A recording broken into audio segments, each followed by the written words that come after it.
Today we are reading Greasy Food Magazine, a notebook with comments on new dishes between the head chef of the Gertie Grand Hotel and its customers. The cover is full of suspicious grease. Due to being hung over the counter and continually exposed to cooking fumes, the edges of the paper have been stained with oil sprays. I'm planning to develop some new dishes. If you have any ideas, let me know. Gertie.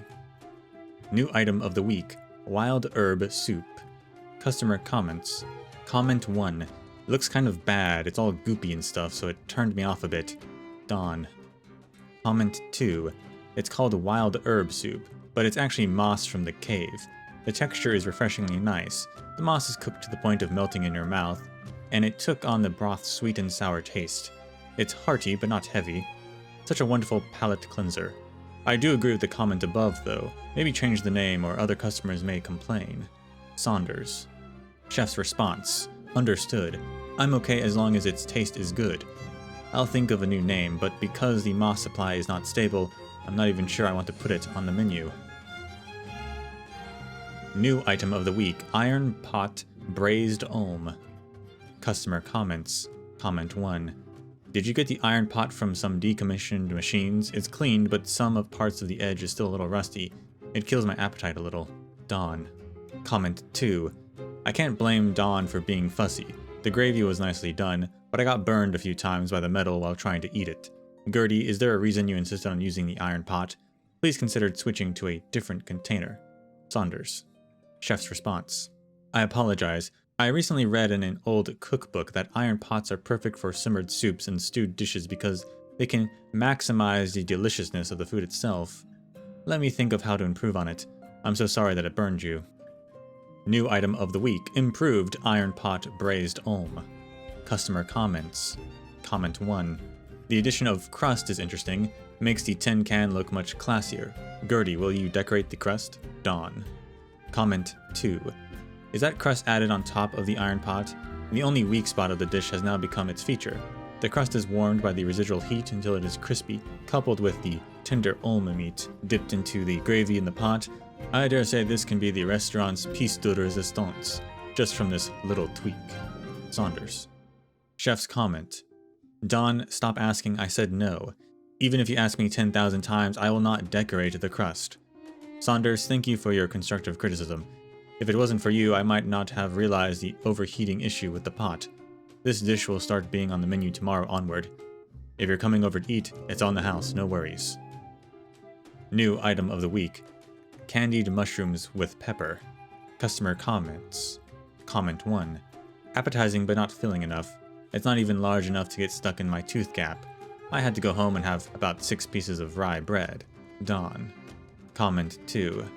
It's a cold dish. This is unusual. The roasted candied mushrooms paired with the hammer pepper flakes makes the sensations come in layers. The spice kicks in just as the sweetness fades. As an appetizer, its portion looked a little small. I finished it before I noticed. Saunders. Comment 3. Is there a non-spicy version? It tastes great, but I don't do well with spicy food. Sobs. Elaine. Chef's response. A non-spicy version. I've yet to find a replacement for hammer peppers, so I'm sorry, but I probably won't be able to make it on short notice. Only the spicy version will be on the menu 2 days from now. As for Dawn, if your tooth gap is so wide, I advise you to have your teeth looked at. New item of the week, rat jelly. Customer comments. Comment 1. Meat jelly, my childhood favorite. But is it possible to not say rat in the name of the dish itself? I'm a little squeamish. I worry my childhood favorite will become my childhood trauma. Dawn. Comment 2. Jelly can be considered a featured dish only locals would know of. The mad mole meat doesn't taste gamey at all. Mixed in with minced garlic, there's something indescribably satisfying in having my mouth stuffed full of meat. The yogurt dip is soft and airy, and at the same time not too creamy, making it taste way better than the traditional fish jelly. Saunders. Comment 3. As expected of Chef Gertie, this reminds me of the era when each and every family makes their own meat jelly. Elaine. Chef's response. I'll change the name to Flavorful Jelly then, putting on the menu next week onward. New item of the week, grilled mushrooms. Customer comments. Number 1. Gertie, you have been towing the line in your pursuit for ingredient freshness. There's a reason why the mushrooms on the market have always been those few species. The ones you're using are all inedible. Saunders. Comment 2. I have never seen mushrooms this colorful. Can they really be eaten? Antonia. Comment 3. The portion is quite filling, and the taste is okay, but it will cause diarrhea after eating. It's quite a challenge for the customer's digestive system. Dawn. Chef's response. Really? I apologize. I hope everyone's doing okay. New item of the week. Deep fried rock crab. Customer comments. Comment 1. Rock crabs themselves are extremely tasty, but are not suitable for deep frying, which makes it difficult to bite into the shell. I had to smash it with a rock to get the meat inside the pinchers. Saunders. Comment 2. Gertie, are you not able to clean out the gravel on the crab?